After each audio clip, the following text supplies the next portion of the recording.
और अब खबरें तफसील से। लॉकडाउन के दौरान प्राइवेट तालीमी इदारों की जानिब से GO 46 की खिलाफ वर्जी करते हुए इजाफी फीस वसूल करने के मामले पर तेलंगाना हाईकोर्ट में समाअत हुई। हैदराबाद स्कूल्स पेरेंट्स एसोसिएशन की मफाद आमा की अर्जी पर हाईकोर्ट में समाअत हुई। महकमा स्कूल ने अदालत को बताया कि GO 46 की खिलाफ वर्जी करने वालों पर प्राइवेट स्कूल्स के खिलाफ कार्रवाई का आगाज कर दिया गया है।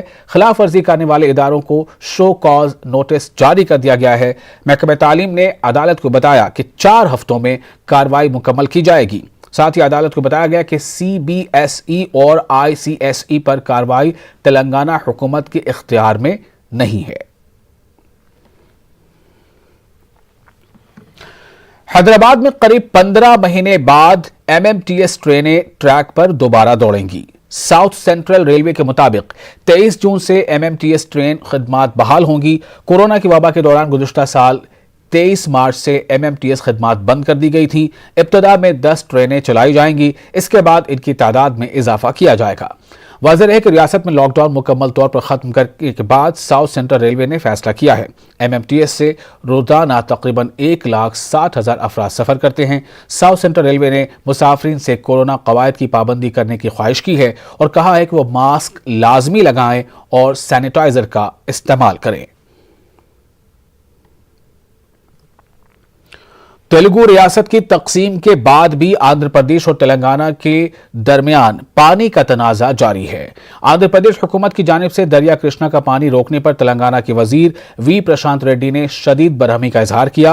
उन्होंने मुत्तहिदा आंध्र प्रदेश के साबिक वज़ीर आला आंजहानी वायस और मौजूदा आंध्रा के वज़ीर आला जगन मोहन रेड्डी को तनकीद का निशाना बनाया। उन्होंने तेलंगाना आवाम से अपने हुकूक हासिल करने के लिए AP से यानी आंध्र प्रदेश से जंग के लिए तैयार रहने की अपील की है। पोतिरेड्डी पाउडर प्रोजेक्ट की तामीर में रुकावट डालने पर AP हुकूमत को तनकीद का निशाना बनाया गया। పోతిరెడ్డి పాడు ద్వారా కృష్ణా నీటిని ఆ రోజు తీసుకుపోయి వైఎస్ రాజశేఖర రెడ్డి నీటి దొంగ అయిండు, కొడుకు మారిండేమో అని అనుకున్నాం. లంకల ఉన్నోళ్ళంతా రాక్షసులే. ఆంధ్రోడే, తెలంగాణోడే. ఎవడైనా సరే ఆంధ్రోడు మనకు వ్యతిరేకమే. ఇవాళ ఆయన పోతిరెడ్డి పాడును కట్టి నీటిని దొంగలిస్తే ఈయన రాయలసీమ ఎత్తిపోత పథకం RTS కెనాల్ ద్వారా 2 కట్టి ఈయన గజ దొంగ అయిందని చెప్పి నేను ఈ సందర్భంగా మనం చేస్తా ఉన్నా. అన్ని కోర్టు ప్రయత్నాలు, కేంద్ర ప్రభుత్వాన్ని మనం ప్రెజర్ తెచ్చి వాళ్ళని అడిగి ఇంత చేసినా కూడా వాళ్ళు ఆపకపోతే ప్రజాయుద్ధానికి మనం చైతన్యం కావాలి, మనం పోరుబాట పట్టాల్సిన అవసరం ఉంటుంది అని చెప్పి నేను మీ అందరికీ మనం చేస్తా ఉన్నా.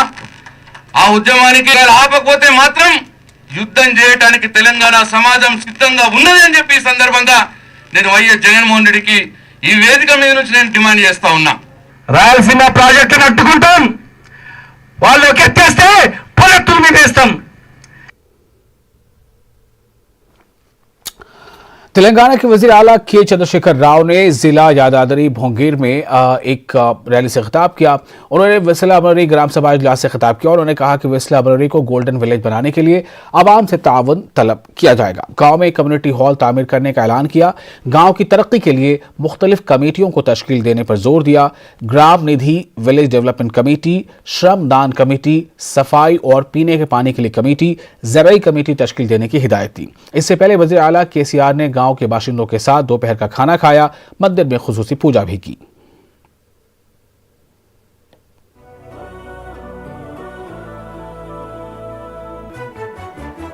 ఏ కుటుంబమైన మనదే. ఆ సోయితోని కనుక మనం అడుగు ముందుకెత్తే 100% విజయం సాధిస్తాం. మీరు ఎవరు ఏం చేయగలుగుతారు, మీ స్తోమత ఏంది, మీ లెక్క ఏంది, మొత్తం జిల్లా కలెక్టర్ గారు లెక్క తీస్తారు. ప్రతి ఇంటి చరిత్ర రాస్తారు. ఈ మనిషి ఆ మనిషి కాదు. ఎవరికి ఇల్లు లేదో వాళ్ళకి ఇల్లు కడదాం, ఎవరికి ఏది అవసరమో అది చేద్దాం, ఏమేమి కొత్త పద్ధతులు నేర్పుదాం. ఐక్యంగా గ్రామం అందరం కలిసి ఎట్ట ముందుకు ఉన్నట్లు పోదాం. వాసాల మరి గ్రామాన్ని కలిపి బ్రహ్మాండమైనటువంటి కమ్యూనిటీ హాల్ కడదాం. చుట్టూ 4 ఊళ్ళో వచ్చి మీ ఊళ్ళో పెళ్లి చేసుకొని పోవాలి. అంత బ్రహ్మాండం కడదాం. ఈ రోడ్లు బీటన్ని జర చక్కగా చేసుకుందాం. ఎవరికి ఏది అవసరం ఉన్నా చేయించే బాధ్యత, దాన్ని మంజూరు చేసే బాధ్యత నాది. కానీ మీరందరూ ఈ ఐకమత్యం చూపెట్టాలి, మీ శక్తి ఏందో చూపెట్టాలి. గ్రామ నిధి కూడా ఏర్పాటు చేసుకుంటాం. తద్వారా అనేక మంచి పనులు జరుగుతాయి. మొదట మీరు గ్రామ అభివృద్ధి కమిటీ ఏర్పాటు చేయాలి. వారానికి ఒక 2 గంటలు సమిష్టిగా అందరం కలిసి గ్రామం కోసం పనిచేయాలి. దానికి గాను గ్రామ శ్రమదాన కమిటీ ఒకటి ఏర్పాటు చేసుకోవాలి. పరిశుభ్రత మరియు తాగునీరు దీనికి సంబంధించి కూడా కమిటీ ఏర్పాటు చేసుకోవాలి. ఎవరైతే రైతులు ఉన్నారో వీళ్ళందరినీ కలిపి వ్యవసాయదారుల కమిటీ ఒకటి ఏర్పాటు చేసుకోవాలి. तेलंगाना जन समिति के सदर प्रोफेसर कोदंडाराम ने वजीर आला के चंद्रशेखर राव और उनके फर्जंद वजीर इंफॉर्मेशन टेक्नोलॉजी के तारक रामा राव के मुख्तलिफ मकामात पर दौरे से पहले मुख्तलिफ जमातों और तंजीमों के लीडरों की गिरफ्तारी को गैर जमहूरी करार दिया है. उन्होंने कहा कि जमहूरियत में सवाल करने का हक अवाम को हासिल है. उन्होंने कहा कि हुकूमत के इस रवैये के खिलाफ इंसानी हुकूक कमीशन समेत हाई कोर्ट में भी अर्जी दाखिल की जाएगी. उन्होंने कहा कि सियासी लीडरों की आमद पर खुशी का माहौल होना चाहिए, ताहम उनके दौरों के मकाम पर अवामी नाराजगी से खौफजदा होकर इनको पहले ही से हिरासत में लिया जा रहा है. तेलंगाना के वजीर पंचायत राज ई दयाकर राव ने मुत्तहिदा आंध्र प्रदेश की तकसीम के मौके पर तेलंगाना से किए गए वादों को नजरअंदाज करने का मरकजी हुकूमत पर इल्जाम लगाया. उन्होंने मरकजी हुकूमत पर तनकीद करते हुए कहा कि बीजेपी हुकूमत ने किए गए वादों में से एक भी वादे को पूरा नहीं किया है. उन्होंने कहा कि वारंगल के काजीपेट में कोच फैक्ट्री कायम करने का जो वादा किया गया था वो भी पूरा नहीं किया गया. उन्होंने ये भी कहा कि बीजेपी हुकूमत ने गुजरात और महाराष्ट्र के लिए कोच फैक्ट्रीज की मंजूरी दी, ताहम तेलंगाना से इस खुसूस में किए गए वादे को नजरअंदाज किया गया और ये बहाना बनाया गया कि यहाँ पर इस मकसद के लिए अराजी नहीं है. राव ने बीजेपी को बोगस पार्टी करार दिया और कहा कि तेलंगाना के मुल्क में ट्राइबल यूनिवर्सिटी के मामले में भी कोई पेशरफ्त नहीं की गई है. रियासत के एक भी प्रोजेक्ट को कौमी प्रोजेक्ट का दर्जा नहीं दिया गया. जमीयतुल कुरैश हैदराबाद के सदर मोहम्मद सलीम ने अपने ऊपर लगाए गए इल्जामात को मुस्तरद कर दिया है. उन्होंने कहा कि अब्दुल कादिर कुरैशी को नायब सदर के ओहदे से हटा दिया गया है, इसीलिए वो बेबुनियाद इल्जामात लगा रहे हैं. मोहम्मद सलीम ने अपनी हुसूलियाबियों को गिनाते हुए कहा कि जमीयतुल कुरैश हैदराबाद के फंड में इजाफे के लिए उन्होंने कई काम किए हैं. उन्होंने कहा कि वो ओहदे का लालच नहीं रखते, ओहदा छोड़ने के लिए वो तैयार हैं. जमीयत ने मुत्तफ़िक़ा तौर से उन्हें सदर मुंतखब किया है और उनका एक ही मकसद है कि कुरैश बरादरी को समाजी और माशी तौर पर मुस्तहकम करना. जमीयतुल कुरैश के भाइयों से भी अपील है, आप लोग कोई इन लोगों के वीडियो पे उस पर गुमराह मत होइए, इनके बातों में मत जाइए. है इतना आप लोगों को ख्वाहिश करने की जमात, आइए, मेरे को कोई ख्वाहिश नहीं है, आज मैं हटने को तैयार हूँ, मगर सब ब्रदरी के लोग बोले कि नहीं आप रहना, मेरे को आज भी जरूरत नहीं है, मेरे भाई को टाइम नहीं दे सकता हूँ. रीजन मैं 1 मिनट में परसों भी कर रहा था, पूरे लोग रुका दिया मेरे को बैठना जरूरी नहीं है. मैं सिर्फ कौम सुधरना, कौम के लिए फ्लाई बहबूद का क्या कर सकते काम, डेवलपमेंट क्या कर सकते जमात में, एक हॉस्पिटल खोलने की प्लानिंग है हमारी फ्यूचर में, बहुत सी चीज़ें हैं, गरीब आवाम को फ्री इलाज करना बोल के है, बहुत सी चीज़ें हैं. आप लोग करने दिए तो ना, खाली एक दूसरे की काट में है, आप लोग पर्सनल पे कुछ भी बोल दे रहे, गलत बात है ना. झूठा प्रोपेगेंडा नहीं करना ना. आप यहाँ का देख रहे हैं, अल्लाह से डरो भाई, मैं कुछ नहीं करूंगा. मैं अल्लाह ताला की मार पड़ेंगे तो आप कहीं के नहीं रहेंगे. आप अल्लाह से डर के काम बात करो. आप लोग कभी भी जमात ऐसी हो गई, उन्हें खा गया, अरे कौन खाया, क्या करा, देखो अब आके ये सब आप खुद साइन करें वहां पर, लिहाजा आपको सस्पेंड करे बोल के आप इतना भड़क रहे हैं. आप गलत बात है वो. आप आइए खुले दिल से, मेरा दरवाजा अभी भी खुला है, आप भी आइए, आप भी सपोर्ट करिए, आप भी काम करिए, समझे. हमारे को कोई एतराज नहीं है, मगर ये फालतू बकवास बंद करिए. आगे बढ़ते हैं. हैदराबाद किला गोलकोंडा के रहने वाले खातून अतिया बेगम ने वजारत खारजा से अपील की है कि उनकी बेटी आलिया बेगम एजेंट की धोखाधड़ी का शिकार होनी है और दोहा कतर में फंस गई है. उन्होंने वज़ीर खारजा एस जयशंकर से आलिया बेगम को वतन वापस लाने की अपील की है. उनका कहना है कि आलिया बेगम मेहंदी डिज़ाइन के लिए कतर ले गए और कुछ दिन के बाद घर का काम उनसे कराया जा रहा है. जेल में बंद कर दिया गया, खाना पीना तक नहीं दिया जा रहा है. में रहती हूँ, मेरी बच्ची अहाना पार्लर में ब्यूटिशियन करती थी, मेहंदी के जॉब पे. वो मुनीर एजेंट है हमारे घर के पास, वो बोला कि मेरे को कर्जा है, कर्जा रहने से बच्ची को बोला कि दवा ख़तर में भेजो, पैसे अच्छे आते हैं आंटी, आपका कर्जा फिर जाता बोले। तो मैं ख़तर में भेजी बच्ची को। वहाँ पर पार्लर में करी बच्ची मेरी 10 महीने करी वो बच्ची क्यों। फिर वहाँ से वो मैडम का पार्लर नहीं चल रहा था, दूसरे पार्लर में डाले। फिर वो मैडम क्या करी, घर का काम लगाई मेरी बच्ची को, पत्थरों पे सुला रही थी, खाना नहीं दे रही थी बच्ची।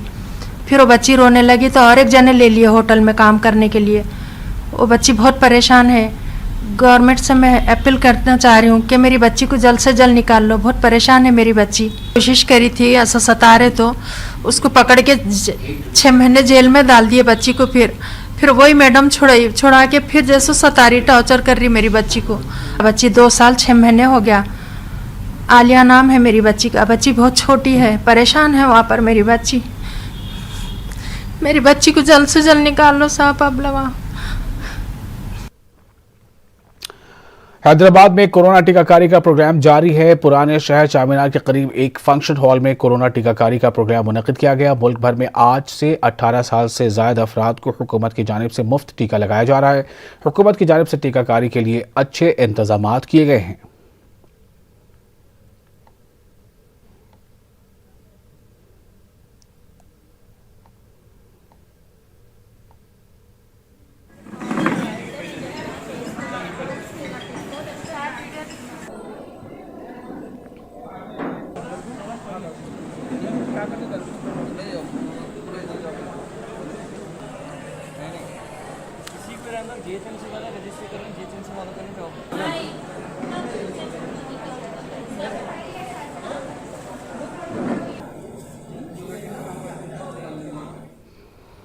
और साइबराबाद पुलिस ने इंटरनेशनल क्रिकेट बैटिंग के रैकेट को बेनकाब किया। पुलिस कमिश्नर सजनार ने बताया कि निजामपेट में एक मकान पर छापामारी करके पुलिस ने 5 अफराद को गिरफ्तार कर लिया और मुलजिमीन के कब्जे से 20 लाख से ज्यादा नकद रकम जो है और 33 मोबाइल फोन्स, लैपटॉप और दीगर अशिया को जब्त किया गया। उन्होंने बताया कि मुलजिमीन रकम की लेन देन ऑनलाइन किया करते थे और पाकिस्तान सुपर लीग के मैचों पर बेटिंग लगाई जा रही है।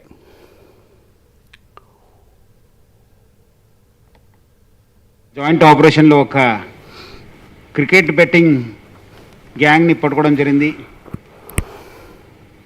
మీరందరూ అనుకుంటారు ఇప్పుడు ఏం లీగ్ లేవా, ఐపీఎల్ కూడా అయిపోయింది, ఎక్కడ కూడా మ్యాచెస్ లేదనుకుంటున్నారు. బట్ మన వాళ్ళు బెట్టింగ్ ఆడేది పాకిస్తాన్లో జరిగే cricket, Pakistan super league matches కోసము బెట్టింగ్ ఆడుతున్న ఈ గ్యాంగ్ని మనము అరెస్ట్ చేయడం జరిగింది. మొత్తము 5గురు అరెస్ట్ చేసి వాళ్ళ దగ్గర నుంచి 20,50,000 రూపాయలని సీజ్ చేయడం జరిగింది. దాదాపు